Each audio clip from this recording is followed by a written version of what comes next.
Ya. Assalamualaikum warahmatullahi wabarakatuh. Sebelumnya izinkan saya untuk memperkenalkan diri saya terlebih dahulu. Saya Dede Kurnia dari kelas 2F Keperawatan Stikes Widya Dharma Husada.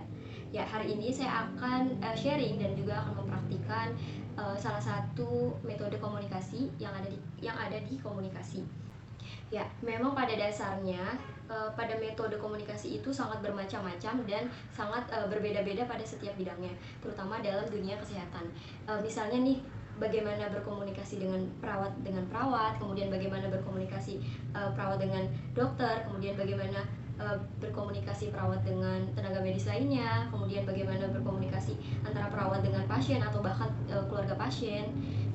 Semua tahapan dan metodenya itu sangat berbeda-beda dan juga diperlukan pemilihan kata yang harus diperhatikan. Misalnya nih, ketika kita membahas tentang dada gitu ya, hasil pemeriksaan dada gitu, tidak mungkin ketika kita berbicara kepada teman sejawat atau tenaga medis lainnya dengan menggunakan bahasa dada.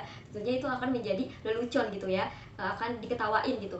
Tetapi ketika kita berbicara dengan teman sejawat yang tenaga medis kesehatan lainnya, kita harus menggunakan bahasa yang medis gitu, istilah-istilah medis, misalkan dari dada menjadi toraks gitu. Kemudian sebaliknya, ketika kita menjelaskan sesuatu kepada pasien, berkomunikasi kepada pasien atau keluarga pasien, kita membahas tentang dada nih, nggak mungkin kita menerangkan atau menjelaskannya atau menyampaikannya dengan bahasa medis, yang dimana tentunya setiap pasien atau keluarga pasien tidak tahu gitu, karena kita juga tidak tahu bagaimana latar belakang pendidikan pasien tersebut atau keluarga pasien tersebut itu bagaimana. Jadi alangkah baiknya perlu pemilihan kata yang lebih baik dan untuk disampaikannya itu bagaimana. Jadi kita lanjut saja pembahasan kita yang sesungguhnya atau topik kita sesungguhnya, yang dimana kita akan membahas tentang komunikasi SBAR. Jadi SBAR ya, bukan sabar, SBAR, oke? Jadi dalam komunikasi SBAR itu ada 4 komponen. Apa aja gitu? Yang pertama itu ada S, yang adalah situation. Yang kedua ada B atau background. Yang ketiga itu ada A atau assessment. Yang keempat, yang terakhir itu ada recommendation. Nah, untuk penjelasan selanjutnya saya akan menjelaskan nanti itu satu persatu. Ya, jadi untuk saat ini, untuk sekarang kita akan membahas dulu bagaimana pengertian secara umum tentang komunikasi SBAR itu apa dan tujuannya itu apa sih sebenarnya.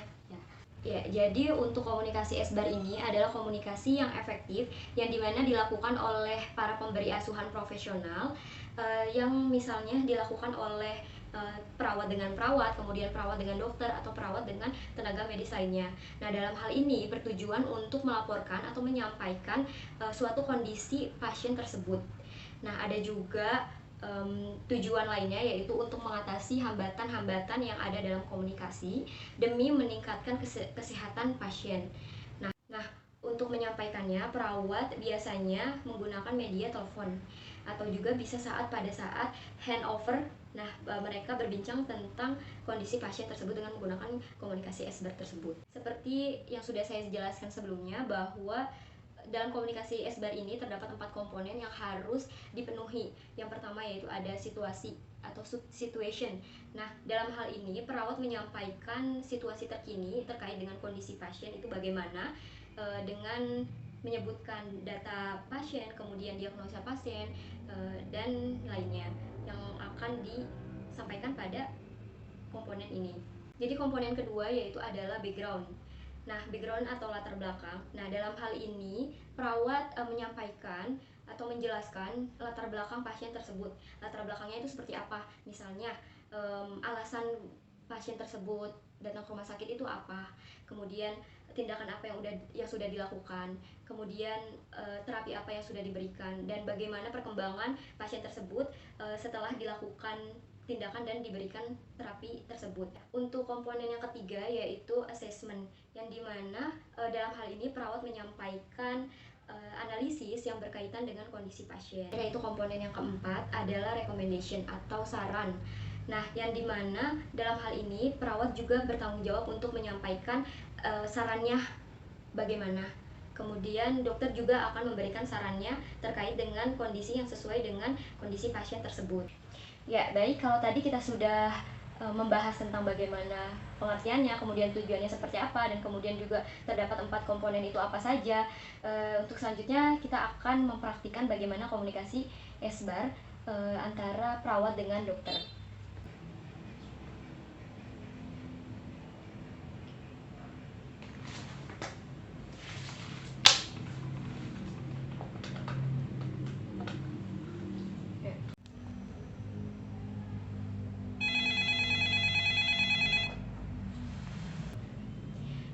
Assalamualaikum dokter, selamat pagi. Waalaikumsalam, iya selamat pagi.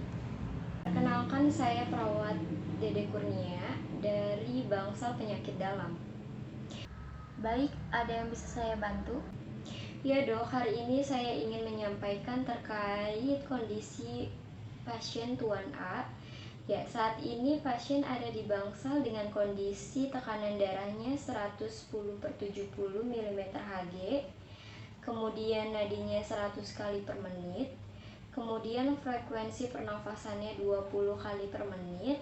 Kemudian untuk hasil lab terbarunya menunjukkan bahwa Hb-nya 10,5 mg per dl, kemudian leukositnya 13.000 mikroliter, kemudian hematokritnya 45%, dan kemudian trombositnya 200.000 per mikroliter dok.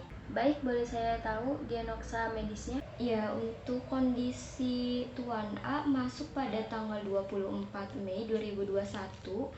Pasien masuk ke IGD dengan kondisi diare kronik dok. Kemudian pasien juga mengatakan sudah buang air kurang lebih 10 kali dalam sehari.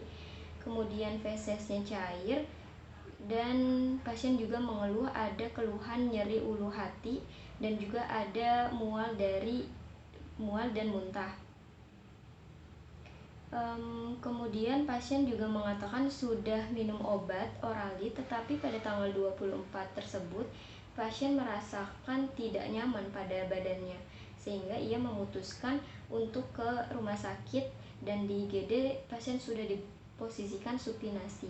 Kemudian juga sudah dilakukan observasi dok selama 15 menit di IGD, dan sudah didapatkan hasil bahwa tekanan darahnya 110/70, kemudian respirasinya 20 kali per menit, kemudian nadinya 110 kali per menit. Ya, lalu 1 jam kemudian pasien baru ditransfer ke bangsal ruang perawatan, kemudian sudah dilakukan pemeriksaan oleh dokter DPJP-nya. Iya, di sini sudah ada tindakan yang sudah didapatkan, yaitu diberikan cairan infusan berupa RL 8 jam per kolf, kemudian ampul, dan IV untuk memantau ketidakseimbangan cairan elektrolitnya. Apakah sudah ada pengkajian atau anamnesis dari perawatnya? Ya baik dok, untuk analisa dari perawatnya yaitu pasien mengalami kekurangan volume cairan dan ketidakseimbangan nutrisi dok.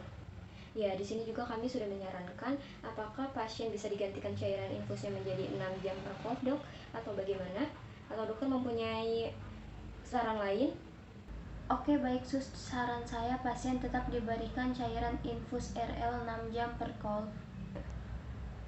Kemudian 2 ampul, lalu antibiotiknya levofloxacin. Dan terakhir monitor selalu pengeluaran konsistensi fasesnya. Baik. Ya. Baik dok, saya ulangi lagi ya.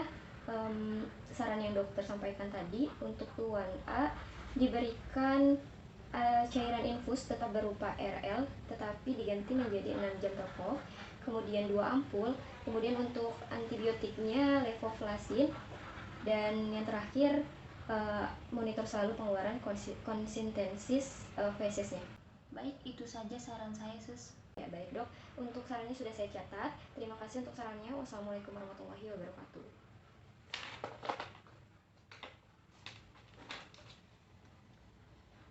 Baik, jadi kesimpulannya untuk komunikasi SBAR ini dilakukan oleh para pemberi asuhan profesional yang dimana bertujuan untuk menginformasikan dan melaporkan suatu kondisi pasien.